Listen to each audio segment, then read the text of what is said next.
ನಿಮಗೆ ಮನೆ ಒಳಗಡೆ ಏನು ಆಗ್ತಿದೆ ಹೊರಗಡೆ ಅನ್ನೋದೇ ಗೊತ್ತಾಗ್ತಾ ಇರಲಿಲ್ಲ. ವರ್ತೂರವರು ಜೈಲಿಗೆ ಹೋಗಿ ಬಂದರು.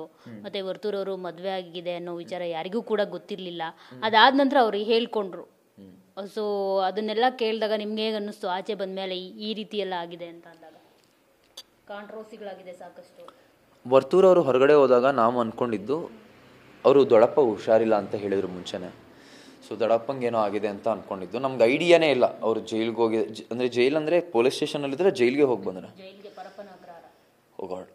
ಇದೆಲ್ಲ ನಂಗೆ ಇನ್ನೂ ಗೊತ್ತಿಲ್ಲ. ಇದ್ರ ಬಗ್ಗೆ ಎಲ್ಲ ನಾನು ತುಂಬ ಇದು ಮಾಡಿಲ್ಲ. ಆಮೇಲೆ ನಂಗೆ ವರ್ತೂರವ್ರು ಯಾರು ಅಂತ ಮುಂಚೆನೂ ಗೊತ್ತಿರಲಿಲ್ಲ. ಅವ್ರದ್ದು ಯಾವುದೋ ಒಂದು ಮೀಮ್ ನೋಡಿದ್ದೆ, ನಮ್ಮ ಅಪ್ಪನ ದುಡ್ಡಲ್ಲಿರೋದು ನಮ್ಮ ಅಪ್ಪಂಗೆ ಕೊಟ್ಟಿರೋದು, ಅದೇನೋ ತುಂಬ ವೈರಲ್ ಆಗಿತ್ತು, ಅದೊಂದು ನೋಡಿದ್ದೆ ಅಷ್ಟೇ. ಬಟ್ ನಾನು ವರ್ತೂರವ್ರನ್ನ ಒಳಗಡೆ ಅವ್ರಿಗೆ ಹೇಗಿದ್ರು ಅದ್ರ ಮೇಲೆ ಜಡ್ಜ್ ಮಾಡ್ತಾ ಇದ್ದೀನಿ ಅಷ್ಟೇ. ಹೊರಗಡೆ ಅವ್ರು ಏನಾದರೂ ಇರಲಿ ಮ್ಯಾಮ್, ಅದು ಪರ್ಸ್ನಲ್ ವಿಚಾರ. ಅವ್ರಿಗೆ ಮದುವೆ ಆಗಲಿ ಆಗದೆ ಇರಲಿ ಅದು ಅವ್ರಿಗೆ ಬಿಟ್ಟಿರೋದು, ಅದು ಅವ್ರ ಪರ್ಸ್ನಲ್ ವಿಚಾರ. ನಾನು ಅದ್ರ ಬಗ್ಗೆ ಕಮೆಂಟ್ ಮಾಡೋಕ್ಕೆ ನಾನು ಯಾರೂ ಅಲ್ಲ. ಆ್ಯಂಡ್ ಅಷ್ಟೇ ಮ್ಯಾಮ್. ಓಕೆ, ಸ್ನೇಹಿತವರು ನಮ್ರತ ಅವ್ರಿಗೆ ಲೆಟರ್ ಕೊಡ್ಸೋದಕ್ಕೆ ಹೋಗಿ ಪೇಚಿಗೆ ಸಿಲ್ಕಿದ್ರಾ ಅಂತ ಹೇಳ್ಬಿಟ್ಟು, ಅಂದರೆ ಲೈಕ್ ಇಕ್ಕಟ್ಟಿಗೆ ಸಿಲ್ಕೊಂಡ್ರಾ ಅಂತ? ಮ್ಯಾಮ್, ನನಗೆ ನನ್ನ ಫ್ರೆಂಡ್ಸಿಗೆ ಫೈಟ್ ಮಾಡೋದು ನನ್ನ ಗುಣ. ನಾನು ಯಾವತ್ತೂ ನನ್ನ ಫ್ರೆಂಡ್ಸಿಗೆ ಫೈಟ್ ಮಾಡಿದ್ದೀನಿ. ನಾನು ಇನ್ನು ಮುಂದೆನೂ ಹಂಗೆ ಇರೋದು.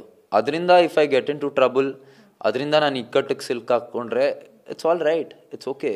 ಅದೇನು ನಂಗೆ ಮ್ಯಾಟ್ರ್ ಆಗೋಲ್ಲ. ನಾನು ಹೇಳ್ತಾ ಇಲ್ವಾ, ನಂಗೆ Bigg Boss life and death ಆಗಿರಲಿಲ್ಲ.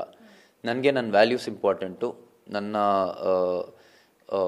ಅಂದರೆ ನನ್ನ ಸಿದ್ಧಾಂತಗಳೇನಿದೆ ಅದು ಇಂಪಾರ್ಟೆಂಟು. ಆ್ಯಂಡ್ ನಾನು ಯಾವಾಗಲೂ ಅದೇ ಮಾಡಿರೋದು. ನಾನು ಯಾವಾಗಲೂ ನನ್ನ ಫ್ರೆಂಡ್ಸ್ಗೋಸ್ಕರ ನಿಂತ್ಕೊಂಡಿದ್ದೀನಿ. ಆ್ಯಂಡ್ ನನ್ನ ಕೊನೆ ತನಕ ನನ್ನ ಫ್ರೆಂಡ್ಸ್ಗೋಸ್ಕರ ನಿಂತ್ಕೊಂಡಿರ್ತೀನಿ.